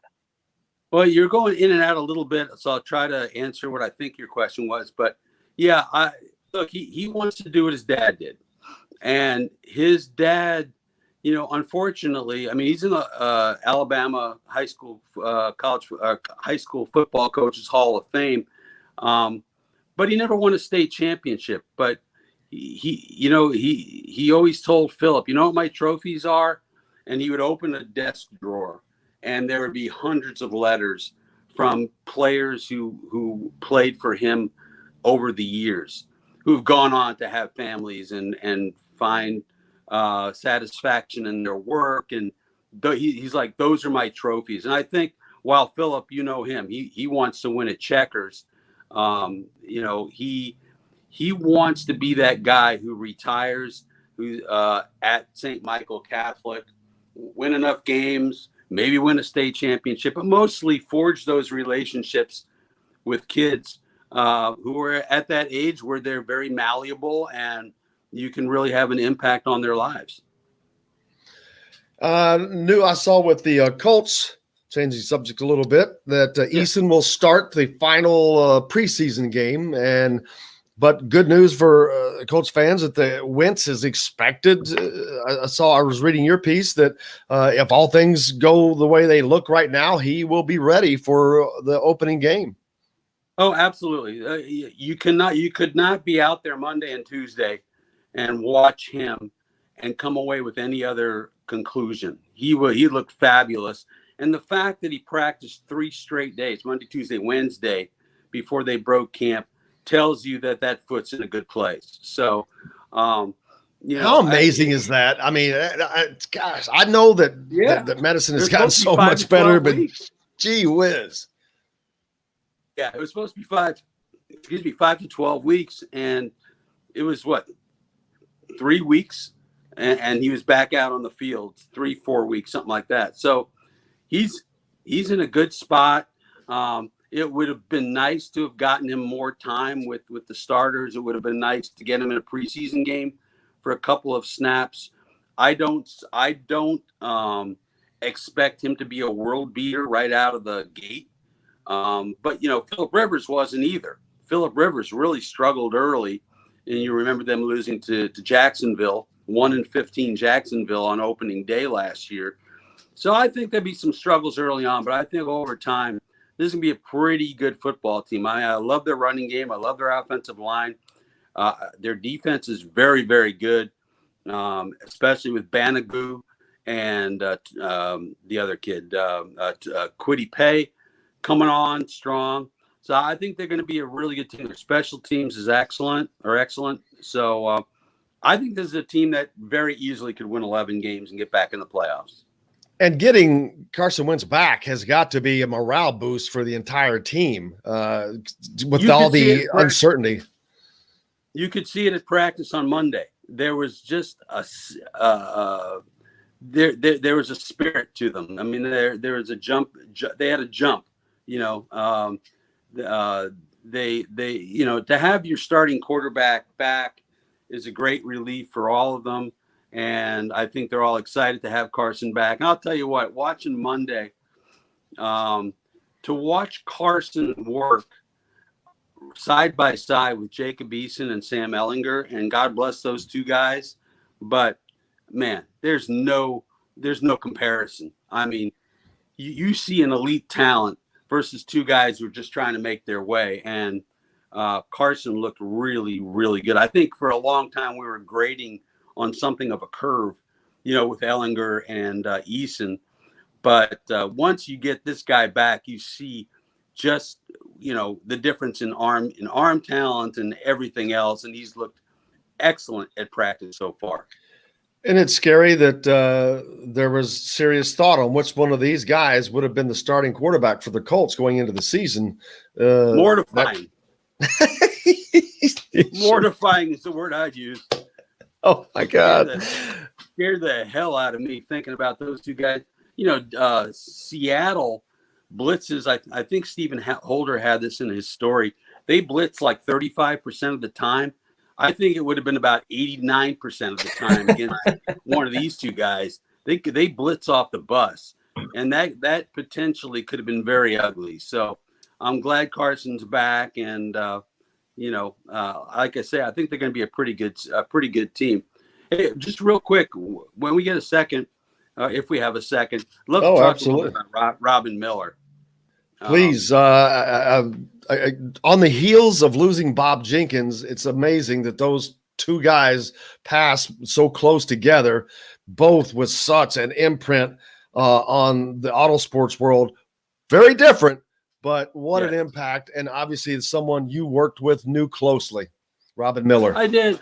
Yeah, it's funny. I was doing something before. When I came in, Robin wouldn't give me the time of day. Sounds like you weren't the only one, though. No, I wasn't the only one. But, I was part of the new group that came in. I kind of, his buddy Bill Benner was the columnist then, and they brought me in to a certain degree of fanfare. And I think, it may have been that I was just a jerk, but I always felt that it was held against me a little bit. But over the years, our relationship grew and grew, and he became such a great resource, not just a nice person to BS with, but he became such a great resource for me because, I grew up in New York. Motorsports, unless you talk about cabs on Fifth Avenue, we don't do motorsports. It's just not in my blood, and it's certainly in Robin's blood. And Robin was able to impart some of that passion to me and make me understand who's who. And whenever I had a long story to work on, especially at the Athletic, Robin was the first guy I would call and say, hey, who do I need to talk to? You got some numbers. And he unfailingly helped me. Whatever issues he may or may not have had with me early on, they had all dissipated in recent years. And he is just such a unique spirit. He was a little bit of a dinosaur. He got away with a lot of things that you couldn't get away with in the modern journalism environment. But man, what a unique character. I mean, just kind of a Damon Runyon-esque character, and very, very old school in the way he does things. And I'm telling you, there was no better motorsports writer in the country, period. And one of the greatest things I loved hearing about him was they talked about him, as you just said. One of the things was he would possibly get too close to his sources or his subjects. But he was the first one that would rip them to pieces at the same time, which is the hardest line to balance. I don't know how you can walk that line. Well, the way I do it, I call it maintaining a purposeful distance, which means, I try to get to know people as best I can. It's been much more difficult this past year with Zoom and, group interviews. We still don't have access to the locker room. So I can't go up to Bobby Okereke and shoot the bull and try to get to know him a little bit. But it's been an interesting time. And yeah, Robin, I always try to keep a little distance because I know if I'm friendly with a guy personally, I'd have a hard time ripping him. Robin didn't have that problem. I don't know if that's good or bad, but he had no problem taking on AJ Foyt or Mario Andretti or whomever it may be. For me, if I'm really close to somebody, I have a hard time trashing him for something untoward. And so I don't do that. I don't get real tight with any of these guys. These are my friends, are my neighbors and my golfing buddies and everything else. Athletes should not be your friends. Robin was very, very much Mr. Inside there, and he knew everybody. He knew where the bodies were buried, and occasionally he talked about those bodies, and it got him in trouble. But he always made peace in the end with whoever it was, whether it was AJ Foyt who sucker punched him on pit lane. And he was fearless, man. That's the thing that I admired about Robin Miller more than anything, is he was absolutely fearless, whether he was ripping Bob Knight or going after, AJ or whoever. He did not play favorites. And, look, he could have been fired about 155 times, before he actually got fired. And I think in his heart of hearts, he recognizes that. You can't be at a football game and calling your bookie at halftime to find out what the second half lines are. Not in today's modern journalism environment. But, that was Robin. He played by a different set of rules. He played by the old rules. He would have fit beautifully, back in the 50s or 60s, or before then. But yeah, he was just a true American original, and we will miss him terribly. Well, man, I agree. The characters of sports seem to be just dissipating as society just changes us. Some for the good, but man, if you don't have character, you don't have flavor in life.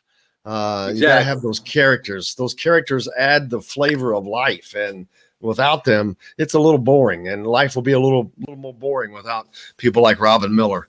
What else? You've got your story, great story coming up with Phillip Rivers that comes out on Monday. What else you got going for the rest of the weekend? Well, not entirely sure. I think I'm going to jump on IU football prior to, the week that they open against Iowa. My daughter is getting married next Saturday, and I've got a bunch of family coming in. So I don't know how much work I'm going to be doing there, Jim. But hopefully I can knock out another column before the influx of humanity comes to Indianapolis. Well, we'll be in Iowa City for you. So, wow, that's a lot more work you've got to do. But congratulations on that. That's a huge thing. I know it's something I'm not really looking forward to. My daughter just went to college, so I hope that stays a ways away.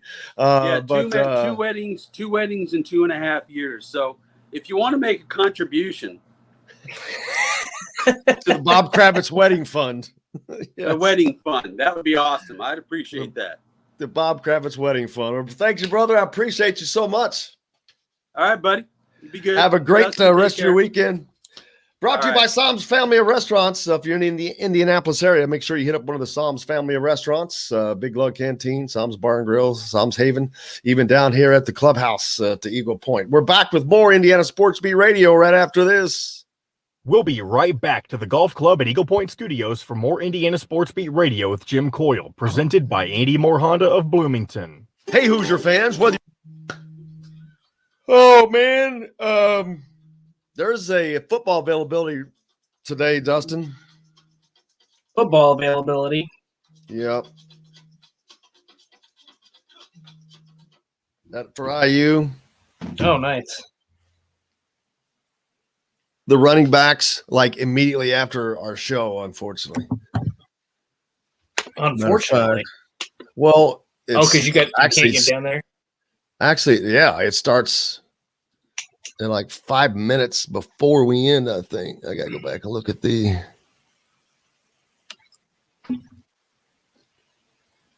Daggone it. Did they just announce that? No, it was yesterday.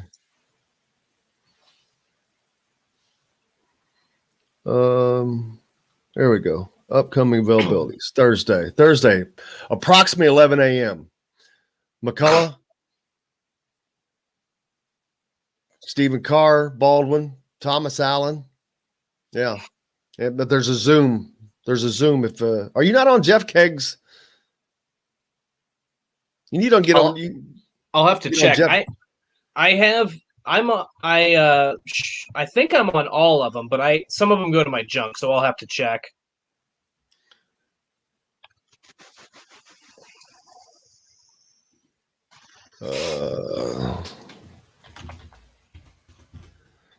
I just sent it to you.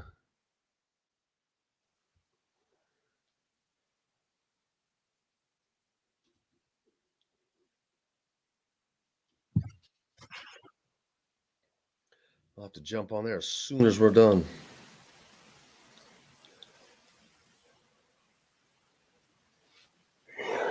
Oh, my goodness.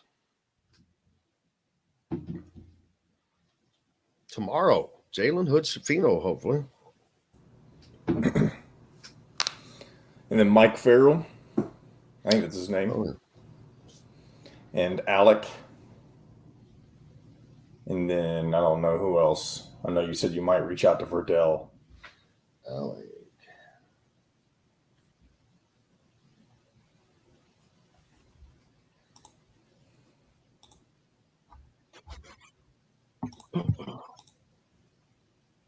Yeah, it'll be a good show tomorrow. Mike Farrell. I call him Farrell. Oh, okay. I didn't know if that was how you actually pronounced it or not. I doubt that it's actually how you pronounce Farrell's name, but it sounds better than Farrell. All right, here we go. Bloomington, then stay for dinner at Psalms Clubhouse. Psalms Restaurants, professionals in the art of food and drink. This segment is brought to you by Andy Moore Honda of Bloomington. Now back to the Golf Club at Eagle Point Studios for more Indiana Sports Beat Radio with Jim Coyle, presented by Andy Moore Honda of Bloomington. Here's Jim Coyle. Welcome back to Indiana Sports Beat Radio. We were talking with Bob Kravitz about that piece he's got coming out on Phillip Rivers coaching high school football. I saw that Andrew Luck was out at a high school practice yesterday, but it was not around here. Through mutual friends at Breckenridge Ski Resort in Summit County, Colorado, Luck reached out to Summit high school assistant football coach Ron Gannon about coming to a practice last month. So he stopped by. Big deal. It's like, okay, that's nice. See if he gets involved in coaching at some level. Luck and his family are regular visitors to Arapahoe Basin ski area. So why did he retire? Well, it was injury, wasn't it? I don't remember. But he can go skiing all the time. I'm not judging. I'm just asking. Ignorance here, I'm ignorant. Just asking. He can do whatever he wants. But yeah. Well, there's no doubt that with all the sports seasons coming here, it's hard. I don't get political, whatever, but you cannot ignore the rise in COVID cases. I know that Indiana crossed 5,000 yesterday. And unfortunately, roughly only half the state's vaccinated. And vaccination does not prevent you from getting it. It prevents you from getting the effects of it. So there's that. We hope that sports are going to be wide open as the plans are right now. But, that's always subject to change. Right. And we've already seen LSU has already implemented you must be vaccinated or show proof of a negative test within 48 or 72 hours. I can't remember which of attending a game. Oregon and Oregon State have implemented that policy for their home games. I think Penn State and Ohio State, Indiana, I think those are all schools that are requiring masks indoors. You don't have to wear them in your seat, but so they're taking certain measures. Illinois just said that they're going to require masks at indoor spots throughout Memorial Stadium. So there are certain schools that are I don't want to say getting ahead of this, but they're already implementing policies. And it's going to be interesting to see what certain schools in the Big Ten do, if some require vaccinations or proof of negative test or what happens. But it's who's going to who won't require vaccinations, I think. A school with small stadiums that have trouble filling their stadiums. Michigan's, Penn State's, LSU's, Alabama, they can require that because you know why? People are coming. They're good. Whatever it takes. They're like, well, I'm not going to miss the football game. Right. That's a good. I'm not going to miss the football game. I'm not going to not be able to go to the game. I'll go ahead and get that damn thing if I got to do that to go to the game. That's one of the few things that could probably make some of those people get it, unfortunately. Well, and I don't disagree with that. I don't know. It's interesting because they depend, every school depends on ticket sales and television revenue and all that stuff to survive for the football season. So it's interesting. I don't know. It was interesting to me. I thought for sure. I didn't think you'd see any SEC schools, at least right now, announce that. I think Georgia and Florida have said that they're not going to do anything like that. So I was surprised to see LSU implement that. It's going to be interesting. With the exception of this weekend, we have basically one more week. We might see a flood of announcements from athletic departments, talking about requirements for attending games, and it's going to be interesting to see where they go with that. Absolutely. This is going to be a fluid thing throughout the season. Now, we've already seen that games will be, if you have to cancel a game, it's a forfeit. I don't think that many teams are going to have to do that, not in the Big Ten, because Right. If you're vaccinated, you're not subject to contact tracing. So you know what? That's not going to eliminate nearly as many people. Right. But you just don't. You can't have your quarterback or someone pop positive for COVID the week of a big game. Well, and it sounds like I don't want to throw this out as misinformation, but I think most of the schools in the Big Ten have said that they're somewhere around the 85 to 90% vaccination rate. So you wouldn't think that there would be a large breakout or any serious illness associated with that. So that gives you some positive reinforcement that hopefully there will be a minimal number of games canceled or forfeiture. But what I'm interested in is, let's just use it as an example. Let's say Cincinnati has issues with COVID-19 and they have to cancel that game against Indiana, and you obviously aren't going to reschedule.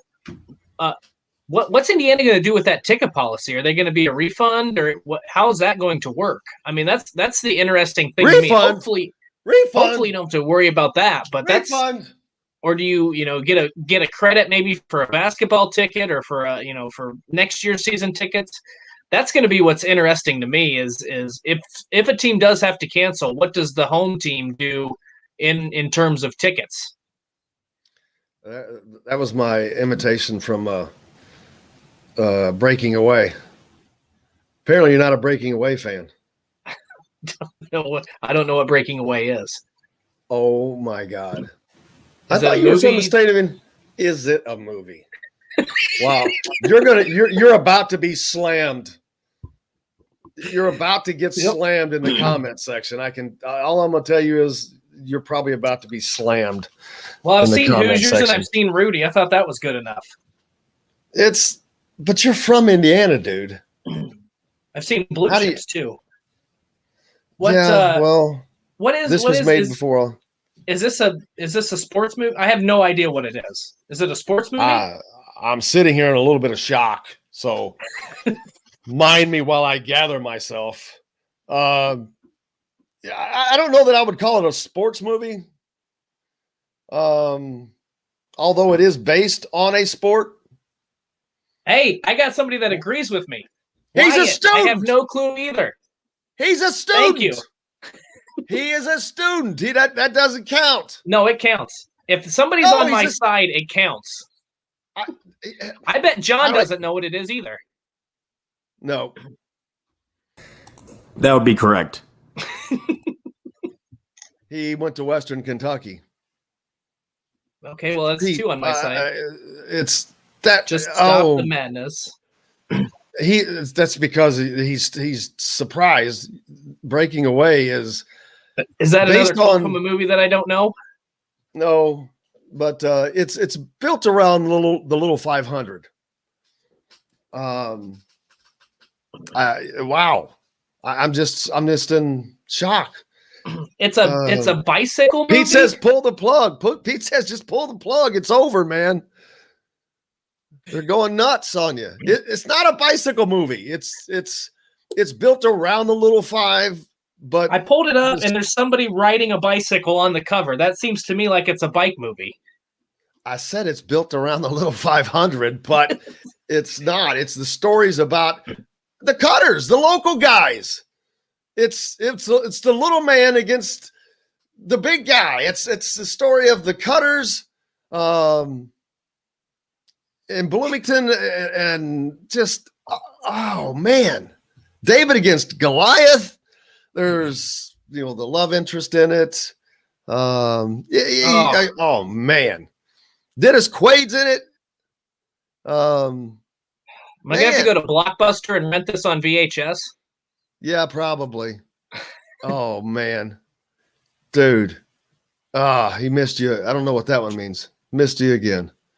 But yeah, it's the funny thing is though, it was shot in like 1978. So you're seeing all this old campus stuff. Shot in and around Bloomington. The entire movie. It was shot on that was the 17th. Oh, another great thing is I didn't realize this either until later. I think that the track that was shot on was around the old 17th Street Stadium. I'm not positive on that. But I've got to do some research on that. Michael, just not gray and white. You must be falling a little bit behind. That still is going to make me laugh all week, gray and white. But Jennifer's right. The campus does nothing the same. It's just wild looking at that. It's like watching Stripes. That was filmed in Louisville, and you can see all the little difference in there. But take some more gray and white photos. It says Breaking Away was it came out in 1979. So do we see the Hoosier mascot in there? Do we see Hoosier Pride or whatever? There is no.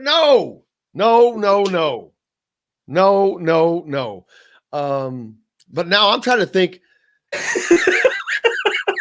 Oh man, that's going to be flashing in my mind. I don't want to see that. Indiana fans better be glad that was not put into the category of creepiest, because there may have been a tie. 5.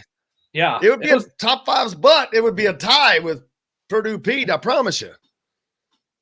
But that's why they had to get rid of that dude. Hey, this show's almost over. It is over. It's crazy. Have too much fun, man. Back tomorrow. Another big show tomorrow. Mike Farrell, Rivals National Football analyst joining us.